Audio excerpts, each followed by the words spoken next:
je fête ce 4 juillet mes 3 ans en tant que solopreneur.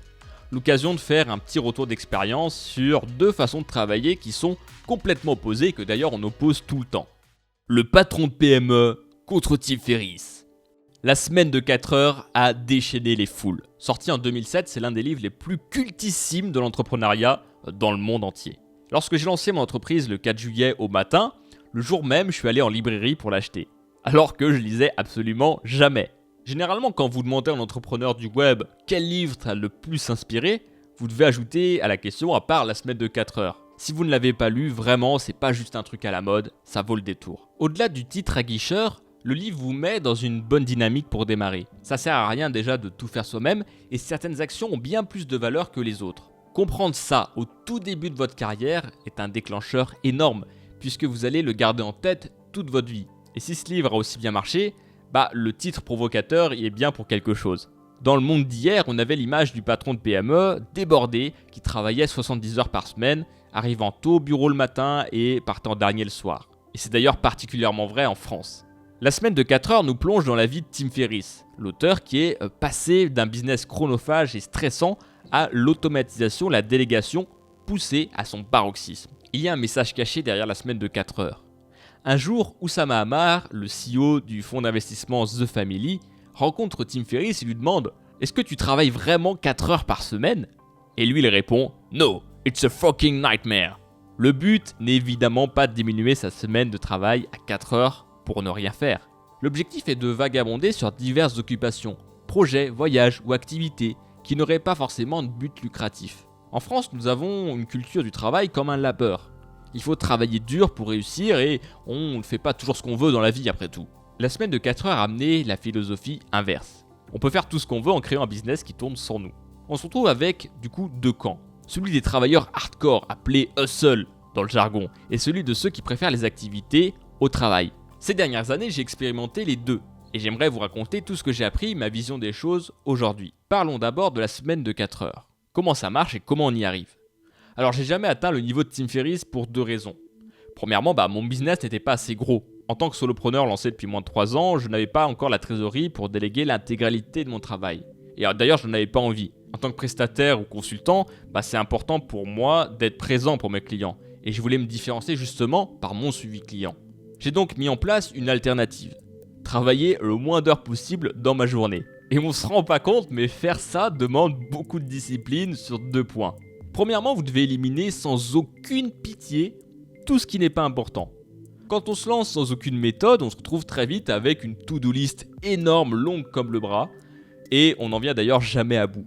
Et cette to-do list, elle nous ronge. Vu qu'elle ne semble jamais s'arrêter, elle nous brûle de l'énergie.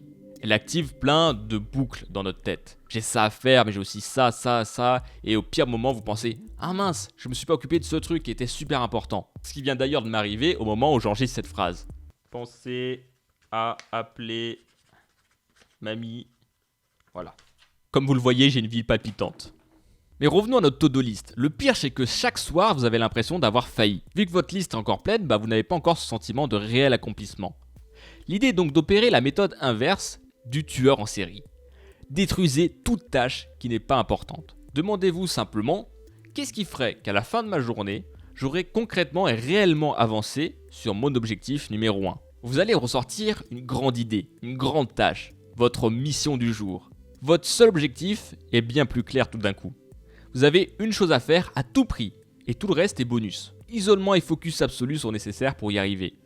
Vu que vous n'avez qu'une seule chose à faire par jour, vous n'allez pas choisir une tâche comme trier mes emails. On parle ici de tâches créatrices de valeur. C'est quelque chose qui va apporter un réel plus dans votre projet. Ça peut être de créer un contenu ou de gérer un projet client.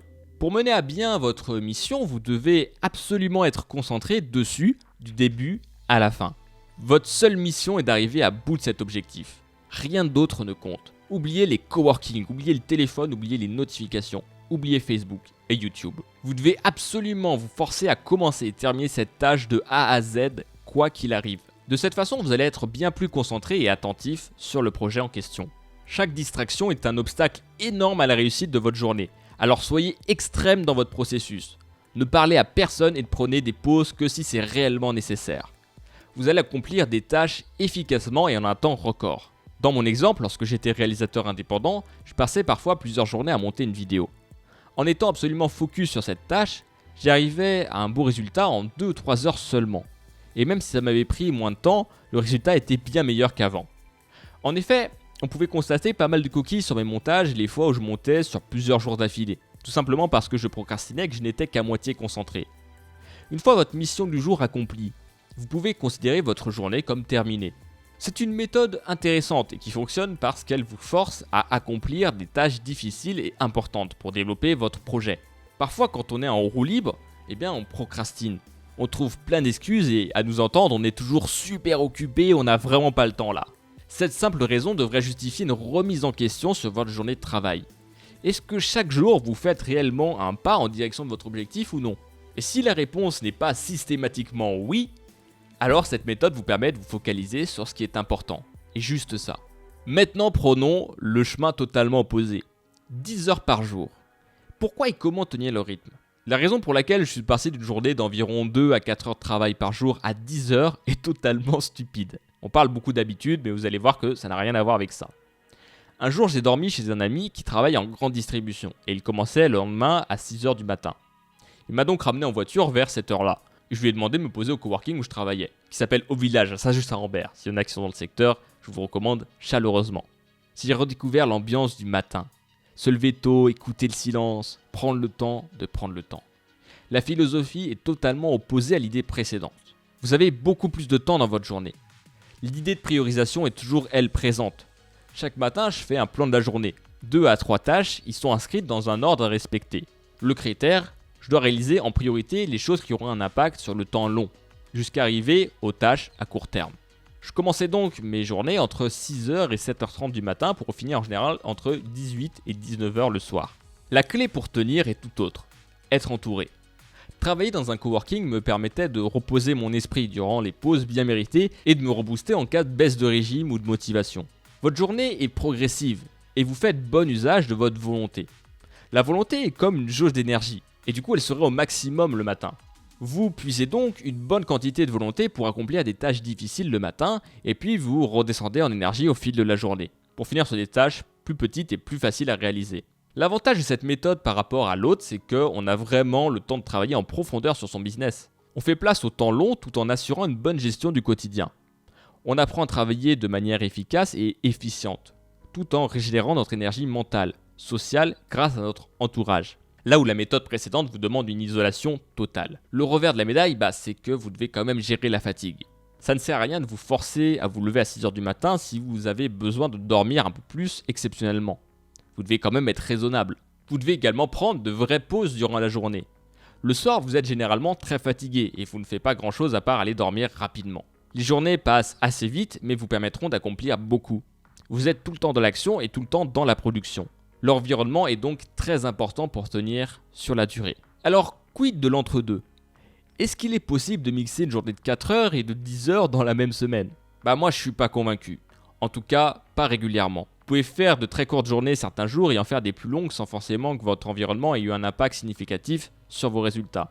Mais si vous vous lancez dans une session de semaine à 65 heures par exemple, vous ne pourrez pas tenir le rythme sans être entouré et sans un écosystème autour de vous. Cette deuxième méthode est un véritable marathon. Se coucher tard une seule fois pourrait détruire votre rythme.